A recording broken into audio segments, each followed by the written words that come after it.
मेरा यह मानना है कि इंडियन आर्मी ने ठोक दिया। मैं आपको खुल के कह रहा हूं, झूठ क्यों बोलना यहां पे यार। जो है सो है। पाकिस्तान डर गया है। पाकिस्तान को यह पता है कि अब भारत जवाब देगा और ऐसा रगेद रगेद के मारेगा ना, ऐसा दौड़ा दौड़ा के पीटेगा भारत कि सबको ऐसा लगेगा कि सुअर की खाल की जैकेट पहना दी भारत ने। दोनों जो न्यूक्लियर सबमरीन्स हैं भारत की, उनको ऑपरेशनली डिप्लॉय कर दिया है। पाकिस्तान सिर्फ और सिर्फ एक बात कह सकता है कि देखिए दोनों न्यूक्लियर पावर हैं, अब आप कुछ करिए, लड़ाई रोकिए। पाकिस्तान का डिफेंस मिनिस्टर कहता है हां हम लोग कर रहे हैं terrorism. You took money for this, you took dirty money.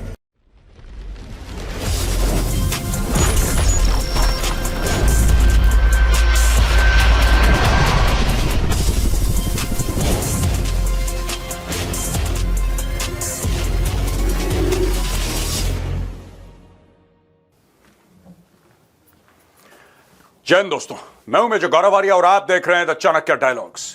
शुरू करने से पहले यह देखिए प्रधानमंत्री मोदी जी की बिहार की मिट्टी से गर्जना, जो पूरी दुनिया में गूंज रही है और जिससे पाकिस्तान थर थर कांप रहा है। Today from the soil of Bihar I say to the whole world, India will identify, track and punish every terrorist and their backers. We will pursue them to the ends of the earth. दोस्तों, आपने सुना प्रधानमंत्री मोदी जी ने क्या बोला। और फिर उसके बाद जब मीटिंग हुई सारे दलों की जिसमें विपक्ष के भी लोग थे और सत्ता दल है, वो सब लोग थे वहां पे, सब लोगों ने यही बात बोली प्रधानमंत्री मोदी जी को कि देखिए मोदी जी, आप जाइए, आपको जो करना है करिए, हम आपके साथ खड़े हैं। यानी कि प्रधानमंत्री मोदी के सब लोगों ने हाथ मजबूत करे। दोस्तों, इसके बाद तो सिर्फ एक्शन और एक्शन होना है। दोस्तों, मेरी एक विनती उन लोगों से जो मेरे साथ पैनल डिस्कशंस में आते हैं, कभी वो लोग विपक्ष की ओर से बोलते हैं, कभी पक्ष की ओर से बोलते हैं, और वो उनका पॉइंट ऑफ व्यू है, उनको पूरा अधिकार है बोलने का। लेकिन दोस्तों, मेरी उनसे यह विनती है कि देखिए भारत इस वक्त लड़ाई की कागार में खड़ा हुआ है, युद्ध की कागार पे खड़ा हुआ है, और मुझे नहीं लगता कि इस वक्त पब्लिक प्लेटफॉर्म में सरकार को सेकंड गेस करना चाहिए। मैं ये नहीं कह रहा कि सरकार को आंख बंद करके सपोर्ट करिए, नहीं, that is not my point. मेरा पॉइंट सिर्फ इतना है कि दोस्तों, इस वक्त हमें सरकार के, हमें माननीय प्रधानमंत्री जी के बाजू मजबूत करने हैं। यह क्यों करा, यह कैसे हुआ, क्या इंटेलिजेंस फेलियर था, पुलिस देर से क्यों पहुंची, फौज इतने समय, इन सब के लिए टाइम आएगा, सारे सवालों का जवाब मांगा जाएगा, जस्टिस होगी। लेकिन दोस्तों, यह वो समय नहीं है, वो समय आज नहीं है, वो आएगा समय, वो जरूर आएगा समय, लेकिन वो समय आज नहीं है।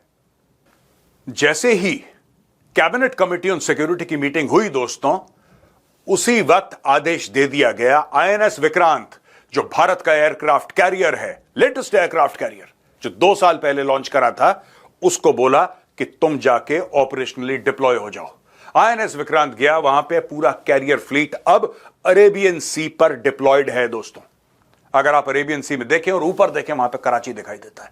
यही इंडियन नेवी है जिसने 1971 में कराची के पोर्ट को जला दिया था। दे बर्न्ड कराची पोर्ट, कहते हैं हफ्तों हफ्तों कराची का पोर्ट जला है। वो आग बुझाने में हफ्ते लग गए। आईएनएस विक्रांत खड़ा हो गया वहां पे, बिल्कुल सामने पाकिस्तान है, इंटरनेशनल वाटर्स पे आईएनएस विक्रांत खड़ा है, और उसके बगल में आईएनएस सूरत। दोस्तों, एक और खबर मेरे पास है। यह खबर अभी तक कंफर्म नहीं हुई है और ना यह खबर कभी कंफर्म हो पाएगी, क्योंकि यह खबर ऐसी है कि सरकार ना इसके बारे में हां बोल सकती है, ना सरकार इसके बारे में ना बोल सकती है। खबर यह है कि आईएनएस अरिहंत और आईएनएस अरिघात, दोनों जो न्यूक्लियर सबमरीन्स हैं भारत की, उनको ऑपरेशनली डिप्लॉय कर दिया है। Even inside the Indian navy nobody knows where these submarines are. दोस्तों, इनकी मूवमेंट इतनी टॉप सीक्रेट है कि लोगों को पता है कि हरकत हुई है। इतना आपको कोई भी बता देगा कि हरकत हुई है, कहां से आए, कहां गए, नोबडी नोज, किसी को पता ही नहीं है।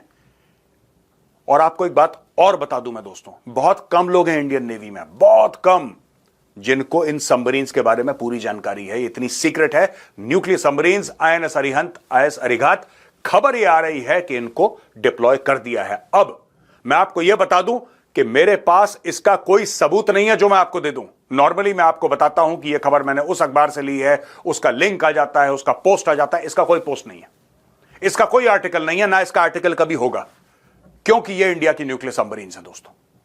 वहां पे आईएनएस सूरत एक टेस्ट फायर करता है सरफेस टू एयर मिसाइल का, सरफेस टू एयर मिसाइल का टेस्ट करता है बिल्कुल अरेबियन सी में, इंटरनेशनल वाटर्स में, सामने पाकिस्तान है।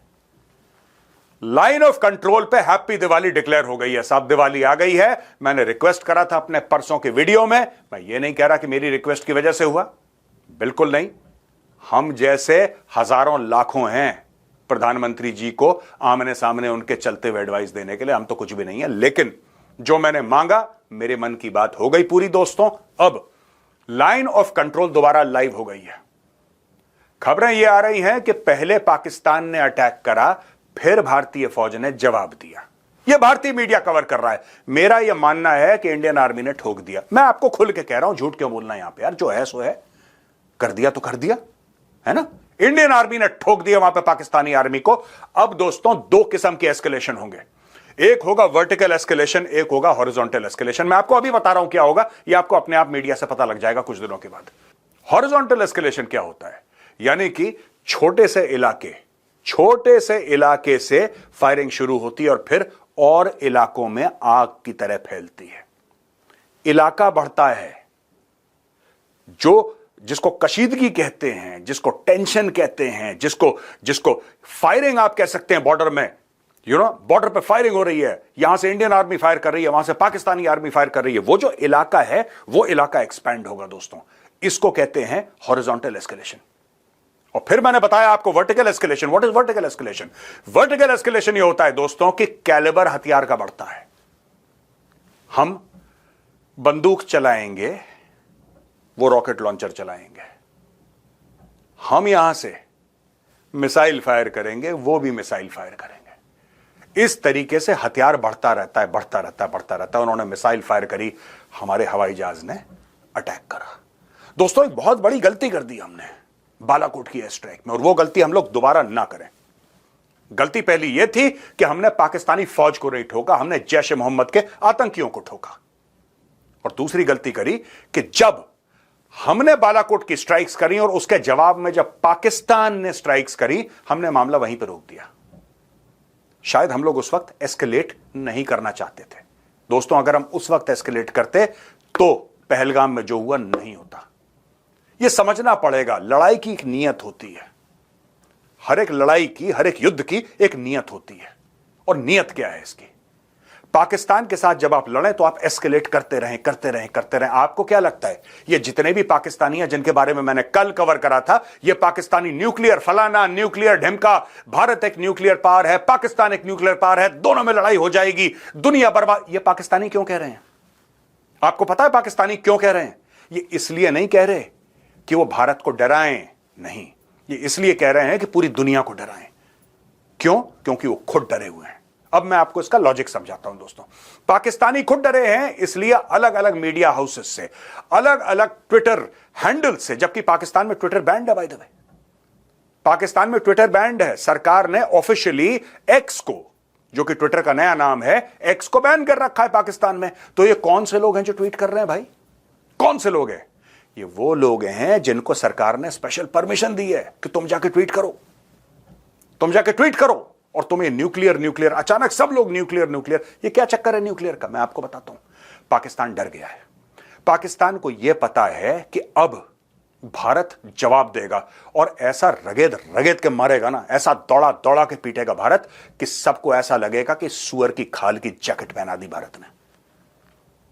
अच्छा, कर तो दिया इन्होंने कांड, कर तो दिया आतंकी हमला, जाने तो ले ली 28। अब क्या करना है ये बताओ जरा। अब क्या करना है? ये हो गई ना गड़बड़। अब दोस्तों भारत मारेगा, और भारत ना मारे या जल्दी से ये लड़ाई खत्म हो जाए, इसलिए एक काम करो, दुनिया भर में ऐसा दिखाओ कि देखो ये जो लड़ाई है ना, ये बिल्कुल अलग है। रूस तो न्यूक्लियर पावर है, लेकिन यूक्रेन थोड़ा ना है, तो उनकी बराबरी की तो लड़ाई हो ही नहीं सकती, क्योंकि रूस है, that is a nuclear power, Ukraine is not a nuclear power. Similarly जो इजराइल और हमास की लड़ाई है, इजराइल के पास न्यूक्लियर वेपन्स है, हमास के पास थोड़ा है, तो बराबरी की लड़ाई है ही नहीं। लेकिन भारत और पाकिस्तान के बीच में ऐसा है कि दोनों के पास न्यूक्लियर है, और अगर दोनों ने न्यूक्लियर वेपन्स चला दिए तो पूरी दुनिया में थर्ड वर्ल्ड वॉर हो जाएगा। ये चूरन बेच रहे हैं दो दो कौड़ी के पाकिस्तानी जर्नलिस्ट, टके की औकात नहीं जिनकी, टके की औकात नहीं, ये बेच रहे हैं चूरन। क्यों बेच रहे हैं? क्योंकि ये खौफजदा हैं, ये डरे हुए हैं, they are afraid, they are scared. अब ये कह रहे हैं दुनिया को, देखो कहीं न्यूक्लियर वेपन ना चल जाए, तुम आके जल्दी से बीच बचाव करो, जल्द आ जाओ, कॉम्प्रोमाइज कराओ जल्दी से। यह कारण है न्यूक्लियर कर रहे हैं, और हर समय करता है पाकिस्तान, हर समय करता है। जब भी पाकिस्तान कोई हमला करेगा और इंडियन आर्मी अगर मोबिलाइज होती है, इंडियन आर्मी फॉरवर्ड डिप्लॉय होती है, सबसे पहले देखना इनका मीडिया न्यूक्लियर न्यूक्लियर न्यूक्लियर। यहां पे भारत ने P5 कंट्रीज जो हैं, यानी कि permanent members of the security council, और लगभग 30 एम्बेसी और हाई कमीशन के लोगों को बुलाया, और मिनिस्ट्री ऑफ एक्सटर्नल अफेयर्स, खासतौर से डॉक्टर जयशंकर ने इनको ब्रीफ करा कि हुआ क्या है। वहां पे देखा देखी पाकिस्तान ने नकल मारी और ब्रीफ करा। मैं आपको बताता हूं भारत ने क्या बोला होगा और पाकिस्तान ने क्या बोला होगा। भारत ने यह बोला होगा कि पाकिस्तान ने आतंकी हमला करा है और अभी तक हमने यह कार्रवाई की है और यह सबूत है। पाकिस्तान ने क्या कहा होगा मैं आपको बता देता हूं, अभी नोट कर लीजिए आप। पाकिस्तान सिर्फ और सिर्फ एक बात कह सकता है कि देखिए दोनों न्यूक्लियर पावर हैं, अब आप कुछ करिए, लड़ाई रोकिए, आप लड़ाई रोक दीजिए, वरना पता नहीं क्या हो जाएगा, थर्ड वर्ल्ड वॉर हो जाएगा और दुनिया फट जाएगी बीच में से। पाकिस्तान ने यही कहना है दोस्तों, इसके अलावा पाकिस्तान के पास कोई आर्गुमेंट है ही नहीं। दोस्तों, इंडियन एयरफोर्स ने एक्सरसाइज आक्रमण शुरू कर दी सेंट्रल इंडिया। अब आप बोलेंगे साहब यह मामला तो वेस्ट का है, नॉर्थ का है, सेंट्रल इंडिया में एक्सरसाइजेस। आपको एक बात पता होनी चाहिए दोस्तों, जब बालाकोट के लिए हवाई जहाज गए थे ना, तो उनमें से एक पैकेज ग्वालियर से उड़ा था। ग्वालियर कहां है? Madhya Pradesh. Madhya Pradesh central India. Central India में एक्सरसाइज होना शुरू हो गई हैं already. It is called exercise आक्रमण, और इंडियन एयरफोर्स ऑलरेडी एक्सरसाइज कर रही है स्कैल्प मिसाइल्स का इस्तेमाल करके। वहां पे जो राफेल के 2 बेसेस हैं, वहां पे एक बेस अंबाला में है, दूसरा हाशीमारा, यानी कि one is in the west, one is in the east.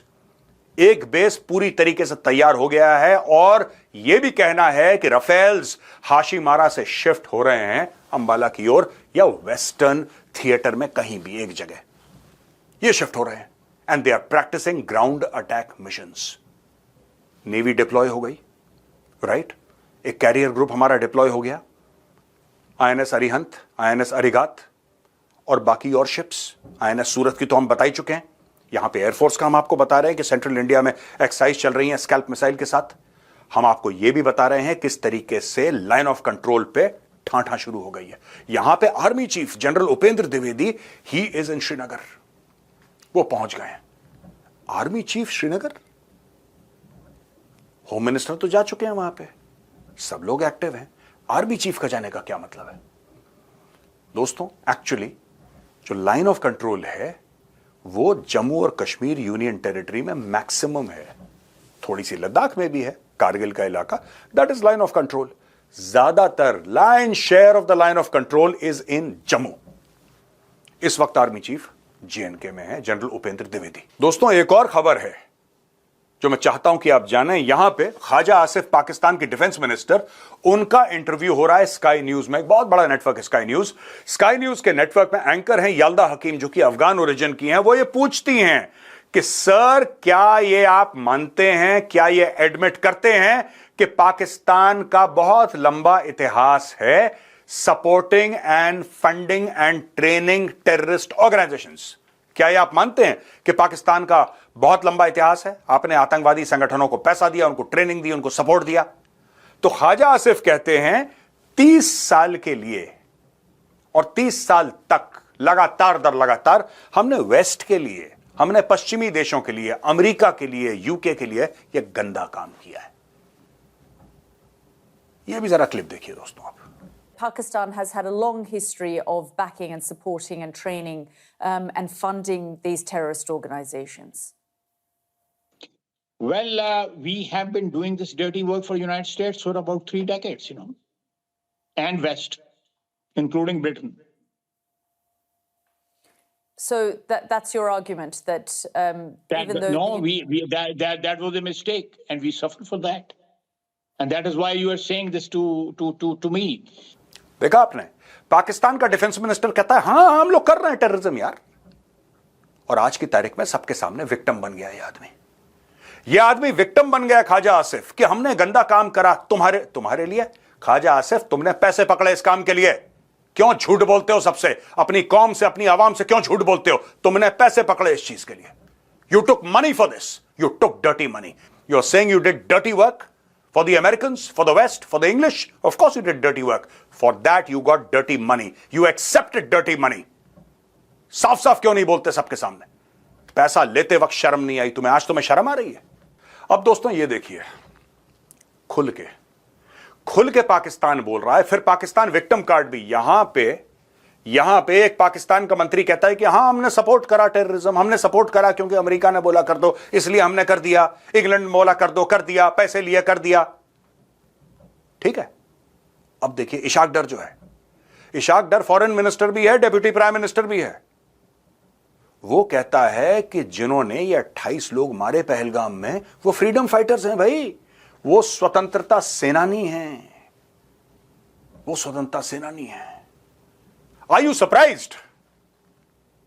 आपको आश्चर्य हो रहा है क्या जब पाकिस्तान का सिटिंग प्राइम मिनिस्टर पार्लियामेंट में यह कह सकता है कि ओसामा बिन लादेन शहीद है? तो फिर आर यू सरप्राइज्ड? अच्छा दोस्तों, एक और चीज, मेरे पास ये शिमला अग्रीमेंट की कॉपी पड़ी है। मैं आपको थोड़ा सा शिमला अग्रीमेंट समझा दूं, आपको बड़ा मजा आएगा, जरा देखिएगा। It's not going to be boring, it's going to be very very interesting. आप जरूर देखिए। देखिए साहब, शिमला अग्रीमेंट जो साइन हुई थी 1972 में साइन हुई थी, और थोड़ा सा मैंने आपको कल बताया था 1972 में शिमला में एक अग्रीमेंट हुई है। जुल्फिकार अली भुट्टो आते हैं with a young Benazir Bhutto by his side his daughter, और यहां से इंदिरा गांधी जी जाती हैं। अब साहब शिमला में लोग मिलते हैं, आराम से एक अग्रीमेंट साइन करते हैं। वो अग्रीमेंट है शिमला अग्रीमेंट। शिमला अग्रीमेंट के तहत हम कहते हैं कि ठीक है, धीरे धीरे जो भी आपके प्रिजनर ऑफ वॉर हैं हम उनको वापस दे देंगे। ठीक है, यहां पे भारत में दोस्तों 93,000 फौजी थे, and they were here for a period of almost 3 years। उनको बैठ के खिलाया हमने 3 साल। ये लोग जिनको हम कैप्चर करके लाए थे पाकिस्तान, उनको छोड़ा। आपको एक बात पता है, 13,000 स्क्वायर किलोमीटर पाकिस्तान की जमीन सिंध की हमने ले ली थी, वापस दे दी। अब आपको बुरा लग रहा होगा ना कि क्यों दी वापस, क्यों दी वापस वो जमीन? क्या वो 93,000 फौजी, उनको इस्तेमाल करके क्या हम कश्मीर का मुद्दा फुल एंड फाइनल सेटल नहीं कर सकते थे? बिल्कुल कर सकते थे, मुझे लगता है बिल्कुल कर सकते थे।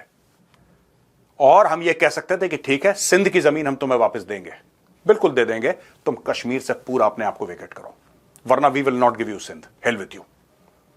हमारे पास उनके 93,000 बंदे थे, lieutenant general, major general, brigadiers, captains, majors, colonels, सिपाही, सूबेदार, सबके सब 93,000, पूरी एक फौज। 93,000 is more than a core.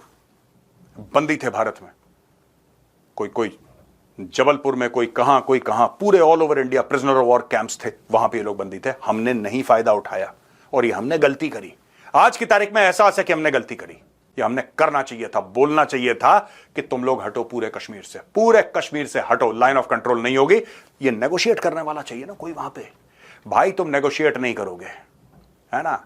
अगर तुम उसी चीज में रहोगे कि जिनने लाहौर नहीं वेख्या वो जमिया ही नहीं, फिर ऐसी डील्स होंगी।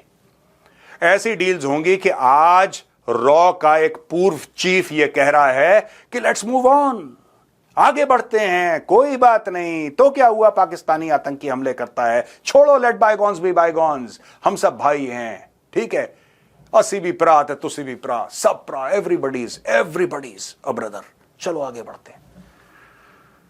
फिर आप क्या करोगे? 13,000 स्क्वायर किलोमीटर जमीन हमने सिंध में ली थी, हमारी फौज ने, इंडियन आर्मी ने 13,000 स्क्वायर किलोमीटर पाकिस्तानी जमीन घेरी थी, हमने वापस दे दी।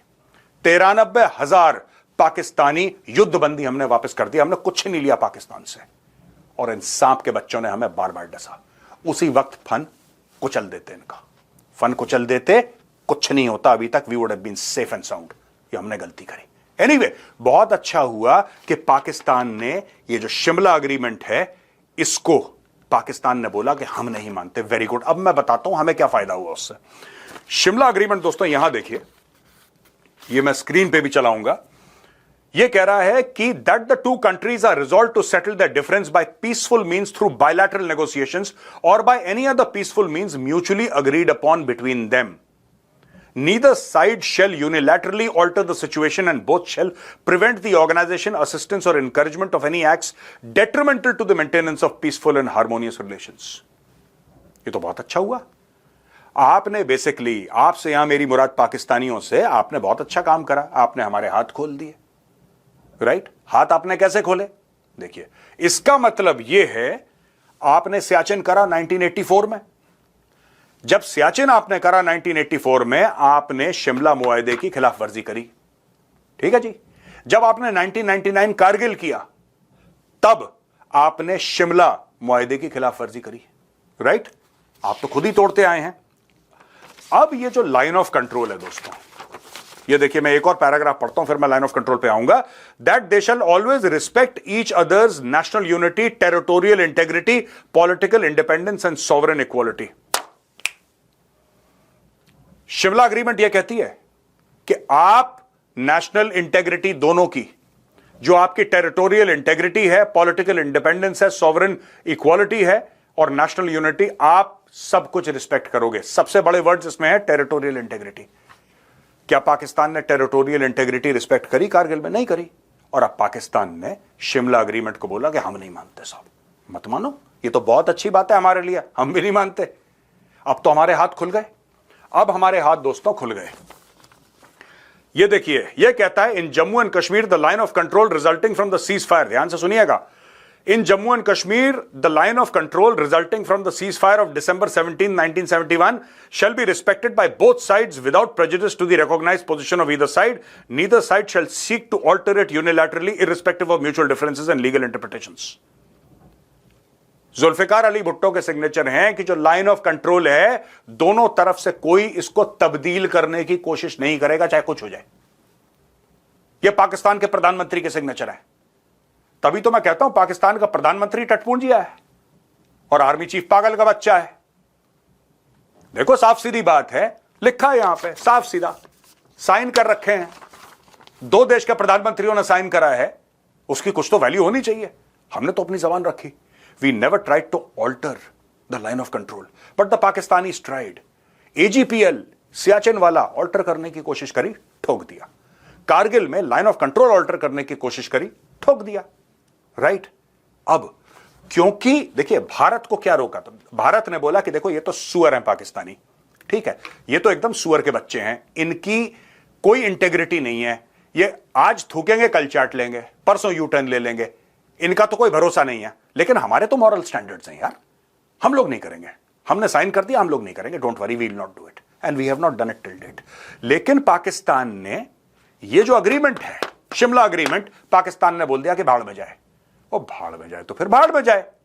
For now it is open season for India. Now nobody can stop us from altering the line of control. दोस्तों, अब मैं आपको आखिरी में एक बात बताता हूं कि क्या होनी चाहिए पाकिस्तान की पनिशमेंट। आप लोग पीओके की बहुत बातें करते हैं, पीओके की बड़ी बातें करते हैं, पीओके में फलाना, पीओके में। मैं आपको बताता हूं, सिंपल सी बात है, how do you solve this eternal question of Pakistani terrorism in India. Simple सी बात है, आपकी इंडियन आर्मी है बॉर्डर पे, जब भी पाकिस्तान कोई ऐसी गलीज, गंदी, सुअर जैसी हरकत करे, आप पाकिस्तान की जो ऑक्यूपाइड इलाका है, पीओके जिसको हम बोलते हैं, पाकिस्तान ऑक्यूपाइड इलाका जो है, आप उसमें से कुछ पोस्ट पाकिस्तान से ले लें।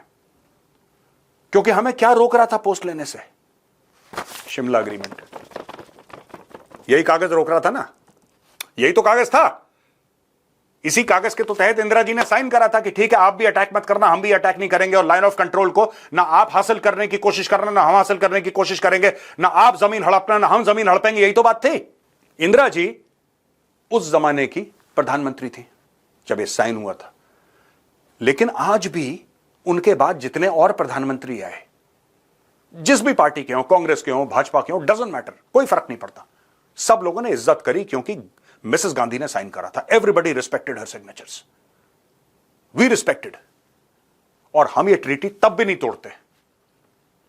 ये करार तुमने तोड़ा है। अब दोस्तों, जब भी पाकिस्तान ऐसी सुअर जैसी हरकत करे, कश्मीर में या कहीं पर भी, इंडियन आर्मी को सिंपल ये बोला जाए कि इनके लिए सिर्फ एक पनिशमेंट है, जमीन घेरो पीओके की, कुछ नहीं। दोस्तों, अब सीधी सीधी बात है, गणित की बात है, सिंपल मैथ्स। पाकिस्तानियों ने हमारे 28 नागरिक मारे, 28, 28 इंटू 2 56। इनकी 56 पोस्टों पर हमला करके ले लो, alter the line of control, absolutely alter the line of control. और कुछ ज्यादा ये नहीं युद्ध हो रहा है, ये यहां पे बम मार दिया लाहौर कराची, वो बात की बात है यार। I hope that day comes. फिलहाल के लिए what we should do is alter the line of control. We should instruct the Indian army and the Indian air force, alter the line of control, just alter it. जाइए इनकी post घेर लीजिए, weapons को recite करिए, आगे आगे बढ़ो। जब ये कुछ हरकत करें, चाहे वो पाकिस्तानी सिटीजन ने करी हो ना करी हो, चाहे वो लोकल कश्मीरी हो जो करता है, कहीं बॉम्ब ब्लास्ट हो, कहीं बॉम्ब ब्लास्ट हो, रामेश्वरम कैफे बैंगलोर में बॉम्ब ब्लास्ट हो, पोस्ट गई इनकी पोस्ट गई। सीधी बात है, take land. The punishment for Pakistan transgressions must be land, क्योंकि हमारा ही है ना, वो हमारा ही है। हम दूसरे की जमीन थोड़ा घेर रहे हैं, हम ये थोड़ा कर रहे हैं पुतिन कह रहा है कि 20% यूक्रेन ले लिए। We are not interested in Pakistani land, that is our land and that is how we should take it. और आखिरी में पाकिस्तानियों, तुम्हारे लिए एक पैगाम है। तुमने शिमला एग्रीमेंट को बोला कि this is null and void, हम इसको कैंसिल करते हैं, हम इसको मानते ही नहीं है। मैं तुम्हें धन्यवाद देना चाहता हूं, मैं तुम्हें शुक्रिया कहना चाहता हूं, बहुत बहुत शुक्रिया। आज तुमने भारतीय सेना के हाथ खोल दिए, क्योंकि हमारे मन में एक बात थी कि हमारे प्रधानमंत्री ने साइन करा है, हम इसकी खिलाफ वर्जी नहीं करेंगे। लेकिन तुमने बोला कि तुम मानते ही नहीं इसको। अब तुम नहीं मानते तो हम भी नहीं मानते। जाओ ऐश करो। जय हिंद, वंदे मातरम, भारत माता की जय।